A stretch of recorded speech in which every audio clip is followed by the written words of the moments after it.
dipecat masih pengen jadi ketua bae. Lah iki ba'idun an ismit tariqah bal an ismil ikhlas wat tawakkal wal khusu wal khudu. Wis entek masane dadi ketua Jatman lah pengen nambah maning wis ning PBNU wis ora ulih pengen maksa. Lah iki ya dulu ala annahu ghairu waliyyin min auliya'illahi ta'ala. Ba'id jiddan ba'id jiddan. Jauh itu. Jelma anu geus eureun masih hoyong bae. Hoyong jadi pemimpin, hoyong jadi ketua dunia segala macam, hoyong dianggap jadi wali. Eta lamun man lahu basirah yanduru ilaihi yanduru bi'ainil ihanah la syai'a fi hadillahi subhanahu wa ta'ala la li'annahu yudhiru hubbad dunya wa hubbal jah wa hubbar riyasah. Ulang tahun ada kelompok orang yang dia bukan akhlak-akhlak Nusantara, orang menghormati makin diperbudak oleh dia, orang menghargai makin direndahkan, orang mencintai makin dimanfaatkan. Tenang Rois. Nana ketua PCNU hadir. Ini yang harus kita jaga. Ini mimbar-mimbar Rasulullah ke arane ke Bapak.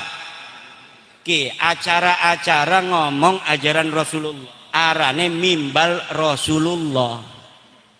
Kita sudah ukuran beberapa dekade ini diajari jelek oleh orang-orang yang berada di mimbar Rasulullah, sehingga gampang caci maki pada yang lebih tua, gampang caci maki kepada ulama, gampang caci maki kepada pemerintah, gampang caci maki kepada pejabat, gampang caci maki kepada sesama, gampang caci maki kepada agama lain, Tuhan orang lain dihina-dina. Ini tidak boleh dalam ajaran-ajaran Islam Nusantara. Islam kita yang diajarkan oleh leluhur kita adalah Islam rahmatan lil alamin. Kita beberapa dekade ini diajari oleh Islam yang bukan Islam turunan Nusantara. Akhlak-akhlaknya beda. Akhirnya banyak yang mengikuti daripada anak-anak Nusantara, sehingga mudah mencaci maki ulama, mudah mencaci maki pemerintah. Presiden, wakil presiden adalah lambang kemuliaan kita sebagai bangsa, lambang kemuliaan kita sebagai negara. Ini dihina-dina setiap hari. Ini yang harus kita bereskan, ini yang harus kita rebut kembali. Mimbar-mimbar Rasulullah hanya boleh diisi oleh mereka yang punya akhlaknya Rasulullah. Mimbar-mimbar Nusantara hanya boleh diisi oleh mereka yang berakhlak Nusantara. Kepemimpinan Nusantara dari Aceh sampai Papua, dari Miangas sampai Pulau Rote hanya boleh diisi oleh anak-anak Nusantara. Insya Allah kita sebagai bangsa akan saling hormat menghormati, lebih damai, lebih tentram jika akhlak-akhlak Islam Nusantara yang diajarkan Wali Songo kita terapkan kembali. Kearifan-kearifan lokal budaya kita dari anak-anak Nusantara yang puluhan ribu tahun yang silam telah ada di tanah Nusantara ini. Ketika belum datang Islam, kita sudah punya akhlak yang seperti ini. Ketika Hindu datang, kita berakhlak seperti ini. Ketika Buddha datang kita sudah berakhlak seperti ini. Islam datang disempurnakan oleh Islam akhlak kita bangsa Nusantara yang luhur. Kata Rasulullah, innama bu'istu liutammima makarimal akhlak. Aku diutus untuk menyempurnakan akhlak. Kenapa lafadznya Rasulullah menyempurnakan akhlak? Karena setiap bangsa sudah punya akhlak masing-masing yang luhur. Dan yang paling serupa dan mirip dengan akhlak-akhlak yang ada di hadis-hadis Rasulullah adalah akhlaknya orang Jawa. Nabi Muhammad memang lahirnya di Arab, diutusnya di Mekah, hijrahnya ke Madinah. Pertama kali Islam berkembang di Jazirah Arabia, betul. Tetapi kalau lihat hadis-hadis tentang akhlak, itu miripnya yang diberitakan Rasulullah tentang makarimul akhlak itu adalah akhlak wong Indramayu, akhlak wong Cirebon, akhlak wong Kresek, wong Banten, wong Bali, wong Batak. Wong Batak keras-keras mekonon kuga. Ya uangnya mah baik. Kenapa? Karena saudara kita, mereka bangsa Nusantara. Wong Madura kedelengnya galak, ya baik, akhlaknya tetap dijaga. Wong Banten jere Jawara tetap baik, uangnya manis kayak kian. Bu, pengen dua mantu manis? Pengen. Akhlaknya bagus, pengen. Kiai pengen, sing model makanan pengen. Bu, premen meneng iku. Orang gelem ya gue mau dirabi. Lihat dirabi gak mbeke roro, masih ana roro mani.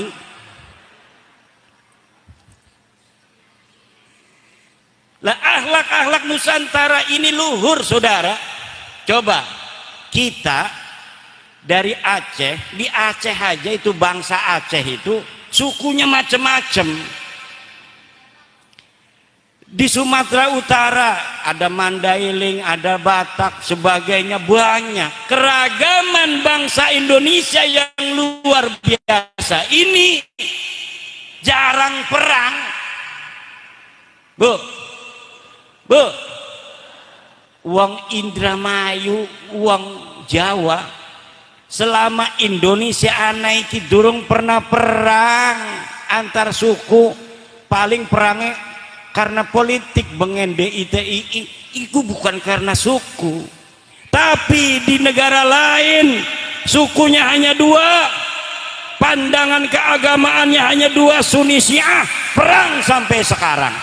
Tapi Indonesia 700 suku, 1400 bahasa, 17.000 pulau, tapi kita hidup aman, damai, tentram. Mbeke pirang-pirang tahun niki rada ribut-ributan. Kenapa? Ada akhlak-akhlak bukan akhlak Nusantara mempengaruhi anak-anak Nusantara. Berani mencaci maki yang lebih tua, berani mencaci maki yang lebih mulia. DKRT gadudu wani nyaci maki presiden.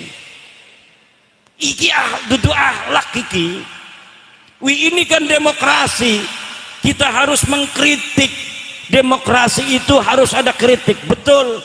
Tapi demokrasi kita demokrasi Indonesia yang tetap berdasarkan kesantunan, yang tetap berdasarkan akhlak luhur bangsa Indonesia, putra putri Nusantara. Coba ning DPR, di DPR saya sering lihat cara anggota DPR berdebat. Walaupun mengkritik berbeda 180 derajat, tapi dengan sopan santun dan luwes. Ini akhlak Nusantara. Tetapi ketika yang mengkritik iki tukang obat, turunan tukang obat, sikine ceramah. Ya biasanya tukang obat kan teriak-teriak di jalan supaya kedengaran orang yang lewat. Ini obat kurap, ini bagus sekali, segala macam. Si kini ngenggos jubah, ngenggos sorban, jadi penceramah. Bengene deket tekaning Indonesia sebagai imigran, tukang obat, karo dagang minyak wangi, dagang buhur. Si kini nyekelin mik ceramah, akhirnya ceramahnya kayak dagang obat. Babi, monyet, kamu, wah luar biasa. Presiden DKR tega dudu wani ngehina presiden. Kiai ulama besar di NU deke ngaji kitab ga dudu sing tengen ngiri deke masih ngiringanan. Lah iki wani ngehina. Kiai NU Kawang Alpiyah baca kitab Jam'ul Jawami, syarah makna kelawan lafadze paham. Iku wani dihina-dina nang bocah sing maca kitabe sing kiringanan. Iki akhlak bukan akhlak Nusantara. Dan perlu diketahui, tanah Nusantara kita ini tanah yang sakti. Tanah Nusantara adalah tanah yang sakti. Kalau orang itu sudah kelewat batas, tidak berakhlak di tanah Nusantara, iki keruhun-keruhune metu, wali-waline metu, macan-macane nongol, ulah lemai pada ngegubet. Apabila ada tamu orang-orang yang bukan putra putri Nusantara udah semakin sombong di atas tanah Nusantara, kewalat,